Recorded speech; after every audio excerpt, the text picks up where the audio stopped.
Good morning, students. Good morning, all of you. So, we have discussed the previous chapter, that is sound, and now we're going to start our next chapter, that is light. And the topics which we're going to cover are on your screen. You can watch on your screen. Okay.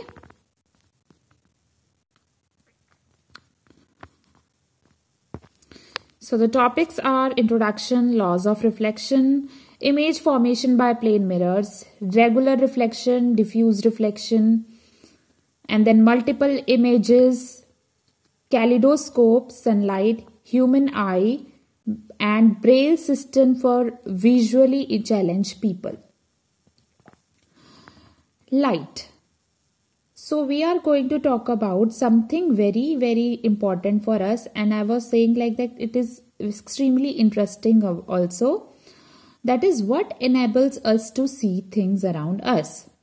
You look at your house, you look at your hotel, restaurant, or park, or beautiful thing, everything. There is a clock, telephone, so many stuff which you can clearly see in the image. Now, what is the primary thing to see all these things?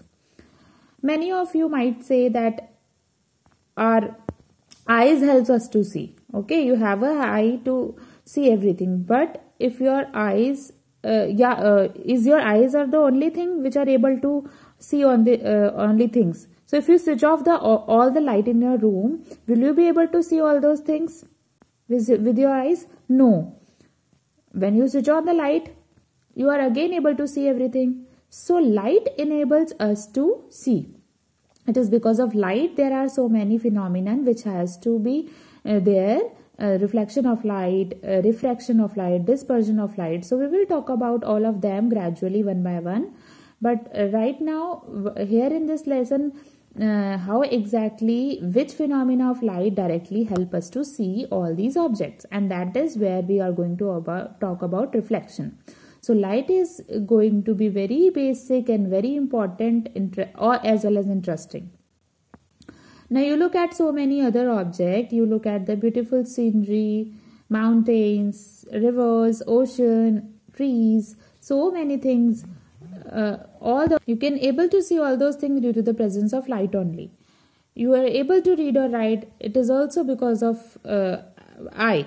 Eyesight play a very important role. So will you be able to read a book in a dark? No. That means you need to see that what is written on the book. Okay. So all these things required light. Okay. It is a very beautiful thing. Now the question is, when we talk about light, our vision or what we are seeing, the light is not only is not only thing. It is not only one primary thing to see the things around. But in spite of light, the second thing would be the eyes, because it helps us to see the objects. But it will help us to see an object when there is a light. Means light is important, but then the eye is also important. Now you find difficult to read this stuff. If light is extremely less, if you compare the amount of light present in the night with the present in the day, of course the amount of light in the night is very less. Still you are able to manage things, because our eyes are also very beautiful things, so that we can see, which help us to see the objects. So now, do you think that only the light or the eyes alone can help you to see everything what you are actually seeing today? No. You also need your brain by proper saying that, because it is your brain only that tells us that. For example, when I look at say a beautiful hill, okay, so how do you feel when you look the beautiful hill? You say, wow, it is a beautiful hill. But how do you know that whatever you are seeing is a hill? That is decided by the brain. Brain is the control center of our body. Eyes, they just do the job. It just enable us to see the things. But how do we perceive whatever we are seeing? If that is a bottle or a girl or a hill or a tree, How do we know that? That perception is given by our brain. So light, eyes and brain are three basic things which are required for us to see the beautiful world around us. So in this chapter we are primarily gonna talk about light. Now we're gonna talk about luminous and illuminated object. Now please remember, it is not important that we are able to see all the objects around us. There are such objects which are present but we are not able to see them. Do you know why? Because they do not fall under the these two categories, luminous or all illuminated object. Okay, so let us see what do we mean by illuminated and illuminated. So luminous objects are those objects which produce their own light. So these objects generate light. For example, any example that comes come in your mind is, okay, so sun. The sun has its own light, right? So we are because they are the ones which producing the lights, okay. And then we have a light, eyes and brain which are functioning, but sun, luminous are those objects which have their own light and they can be seen. The second category is illuminated object. They do not have their own light. Now you might saying that these objects are not producing their own light, then how can we see them? Because in absence of light we cannot see. But these objects have this special property that they are capable of reflecting light to our eyes coming from luminous objects. So these luminous objects will be producing light, but there are certain objects which called illuminated object. They have this property that they can reflect the light which is produced by the luminous object to our eyes, and whenever a reflection of light happens, it reaches our eyes, we are able to see the object. So let us take one example, one small example, okay, of anything. Like let us say that a bottle of water which is lying on the table. Why we are able to see that bottle? Because light which falling on the water bottle, that bottle is able to reflect that light, and that doesn't mean that the light is reproduced by the bottle. Light is reproduced by some other thing, okay, whether it is produced by the sun or by it might be produced by the bulb present in that room which was there, okay, or maybe a candle also. So it is not necessary that the object is in order to be viewed, it has its own light. It can also reflect light which is produced by some other object. So now let us try to prove that how do we know that light travel in a straight line. Okay, so for that we make use of the playing cards. I am sure this would be available to you. And if it is not, you might use sheets of paper, cut it into like this. And what you need to do is you have to make a hole at the center of each of these cards. You can see. Okay. Now arrange these cards in such a way that the holes of all these four cards are along the straight line. Okay, all the holes are in a straight line. Now what do? We take, if you have a laser, that is the best, because in the laser you actually see the light rays coming out. So if you flash the light through a laser, in case you do not have, not a problem, you can also use a torch or a candle. So anything you can see such that the ray of light from that source, it passes through all these holes, right? Now how do you know that light is traveling in a straight line? Because for the purpose, you take the observer light reaches the wall. So you make sure that you do experiment in such a place where you have a wall behind it, okay, or a screen or anything. So what you see is the light which is coming out of this laser, let us suppose it is a red light, the same red light will be seen on the wall. It shows that the light actually pass through all the four cards, and now that proves that lights travel in a straight line. Okay. To prove this, you just pull the second card a bit in such a way that this hole is now no more along the straight line as the other three cards. Now this time what do you observe that there is no light on the screen. That means light would not travel till here. So where did the light get brought?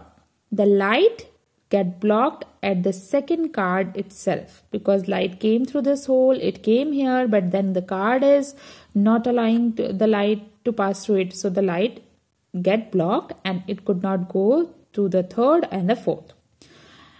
Okay.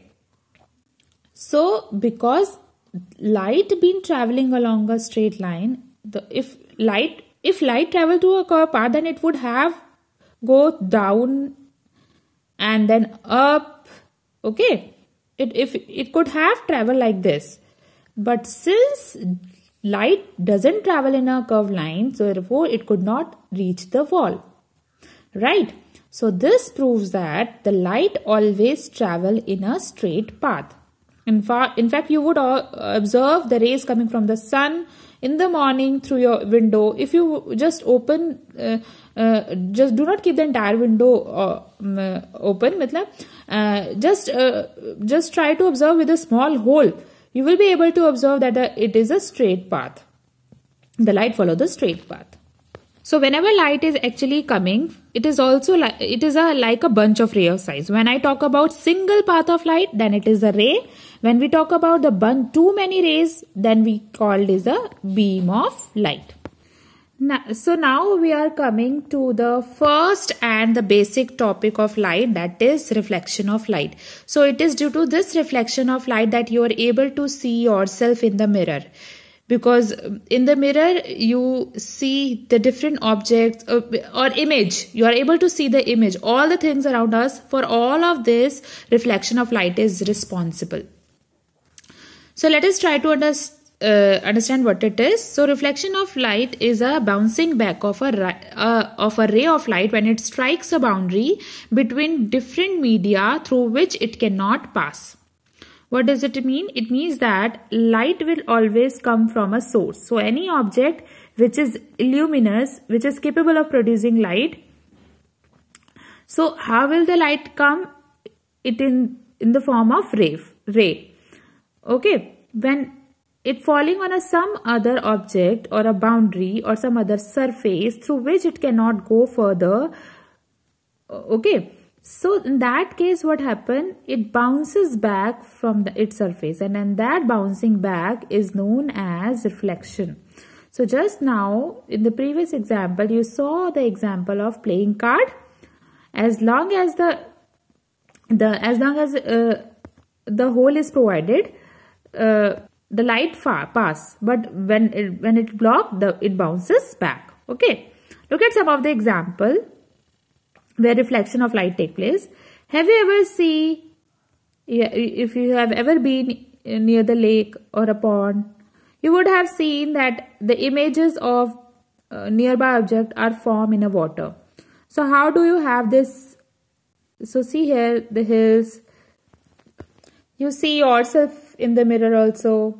You also see the image of so many different objects. So where do you get these images?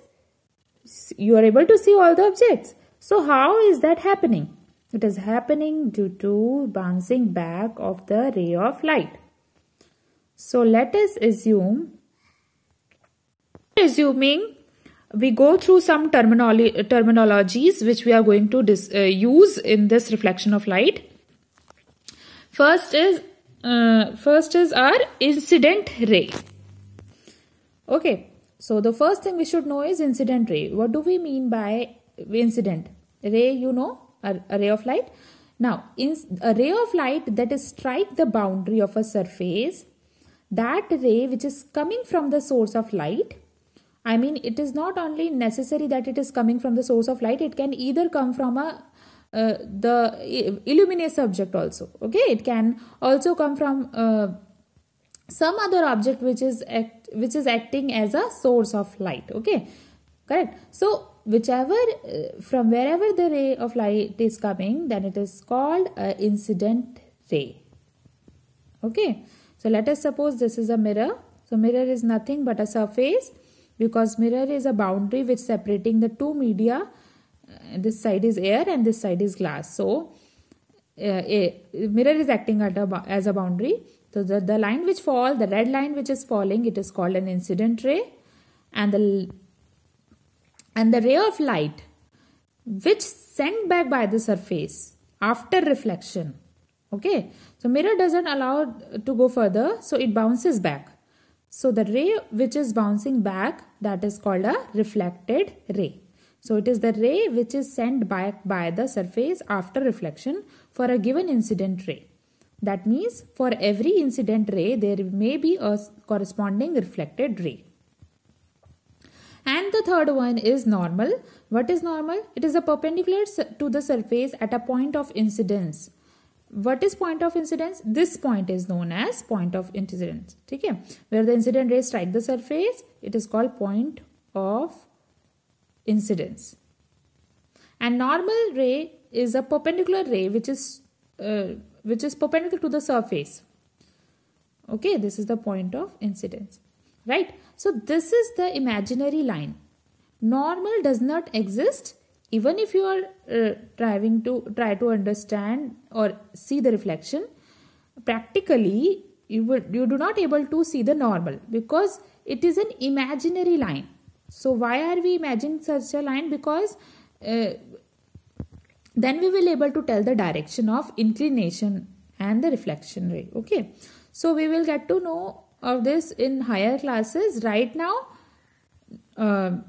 just want to clear you that normal is an imagination or imaginary line to help us the concept of reflection. Next is angle of incidence, that is the angle between the incident ray and the normal ray. So this is the angle of incidence. And the angle of reflection, which is the nothing but angle between the normal and the reflected ray. So this is the angle of reflection. Now why are these two important? Because these angles actually tell that what orientation the rays are striking a surface. Okay, and they are reflecting. Now we will try to understand the laws of reflection. Now we understood that okay, whenever light fall on a surface, it bounces back. That is called reflection. But how exactly the reflection take place? There are certain rules, certain laws which govern that. Yes. So let us look at them first. The two important laws of reflection are, first is the incident, the reflected and the normal. All these three ray which we just talk about, all lie on the same plane. So that is the first law of reflection. That means these three lines, they are going to lie on the same plane. What do you mean by the same? Let us say a sheet of paper. So if these lines lying on the same sheet of paper, they are called on the same plane. If all the three lines are on the wall, that means they are on the same plane, because wall is one plane. Whenever you talk about something like a box or maybe a cuboid, then it has many planes. Okay, so I hope you will understand the plane. Now the second law is angle of incidence is equals to the angle of reflection.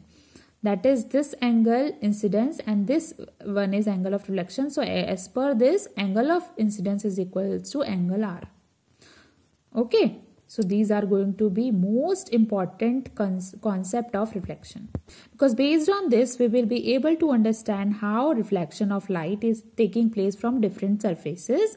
And using that, we will explain a lot of stuffs like how are we able to see the things, all the things, okay, because of these two simple laws. Now for that what I am saying is true or not, we will do an experiment. You can do it at your home by using a laser light. And as I have already mentioned that normal is imaginary line which you are not able to see. It is an imaginary line. So let us suppose this is a one plane which could be a sheet of paper, which could be it could be a glass also. So if you take a glass surface or a mirror, then you can see the reflection.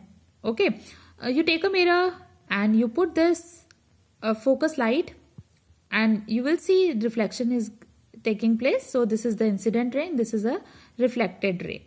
Now what do you think? You just let us try to draw the normal to this point of the mirror. So this is the normal.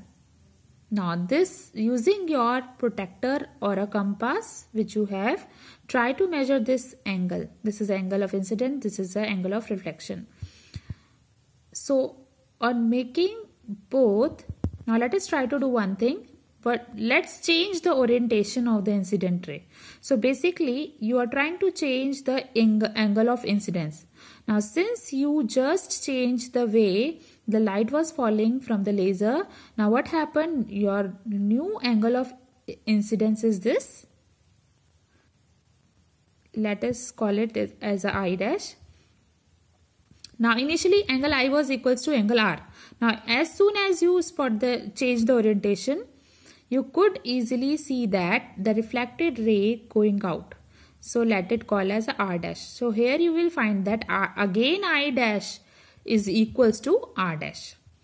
You further try to change the angle, then angle of reflection also changes. It has decreased further. You will also see that angle of reflection also decrease.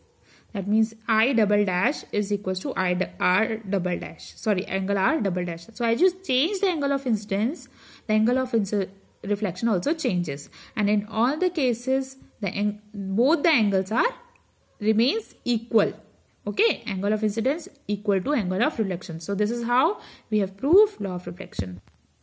So now the main part, that is how the image formation take place. Now for reflection to take place or for image formation to take place, we need a smooth surface. It doesn't happen on all the surfaces. Okay, and it doesn't happen that good on all the surface. So we are going to talk about the plane mirrors, because mirror are the one which produce image. So let us introduce first the plane mirror, which is the most simplest type of mirror. There are spherical mirror also which exist, but you will study about them in higher classes.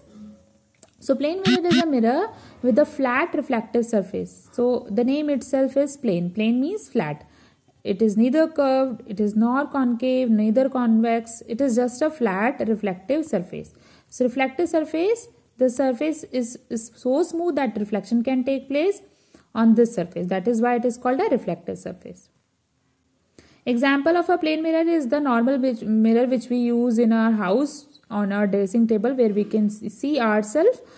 We look exactly the same.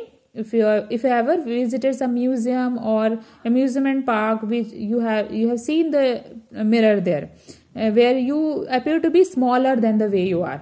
Some mirror make you bigger than the way you are. Okay, but in your mirror, which you use in your house, you can the image would be the same. So the mirror which we use in our day-to-day life is a plane mirror. Okay. Now how images are formed by a plane mirror? Let us try to understand by plane mirror. So on the screen you can see an object which is nothing but a simple flower vase, and this is your mirror. So normally this is represent to mirror show that this is a reflective surface, and this dash like dash make you, this is the back side. So that's how it is represented. Now we will see where exactly the image is formed. How do we know that where the image is formed? Now there is a very simple concept behind it.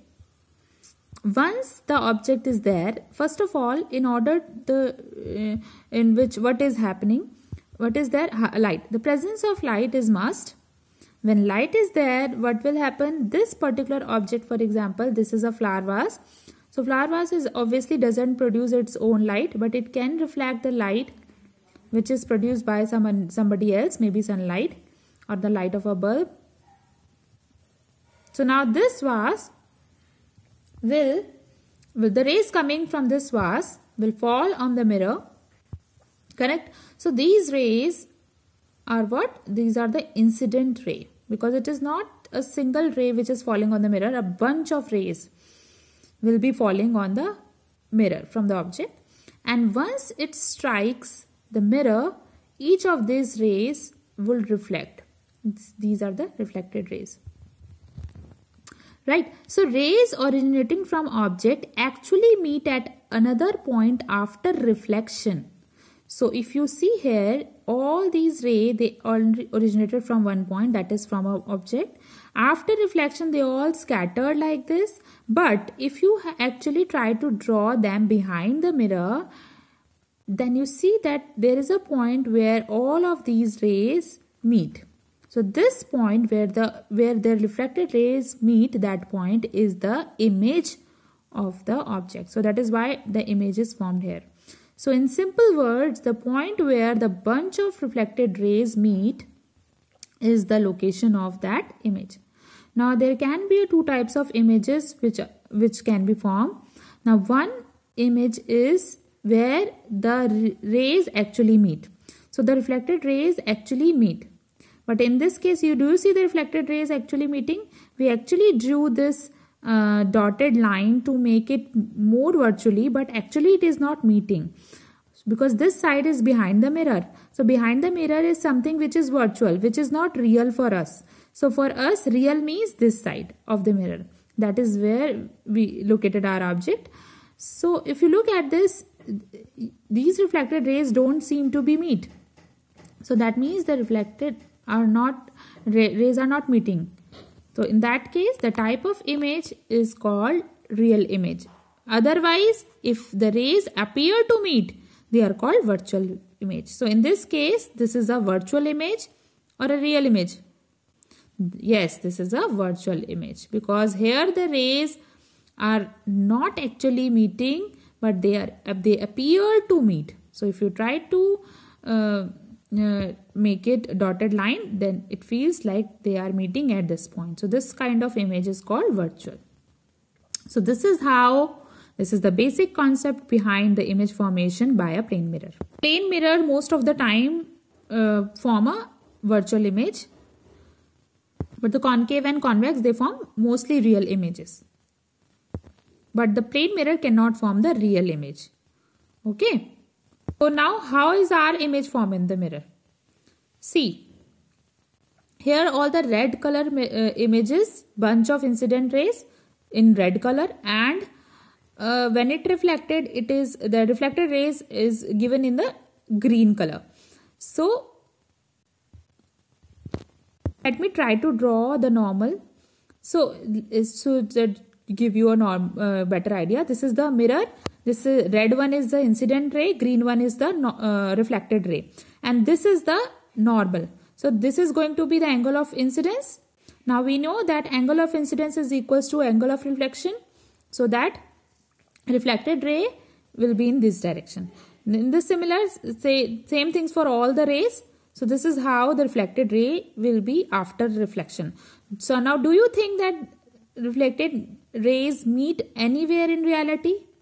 No. So if you try to draw it on the other side, you see that they all tend to converge this side.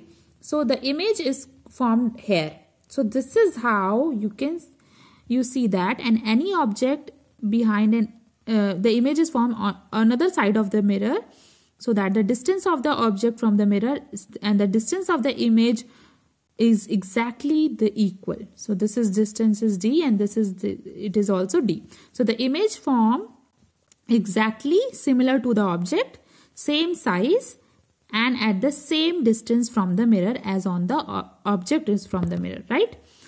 Now this simple concept is applicable for the image formation for any object.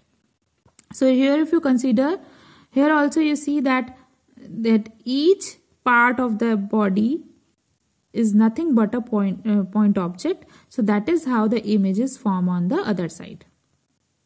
So now we are going to talk about another important topic, that is lateral inversion. But right now I'm not going to talk about this. We'll talk about this in the next video. Okay.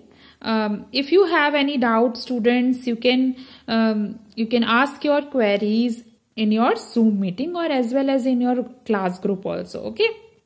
Thank you.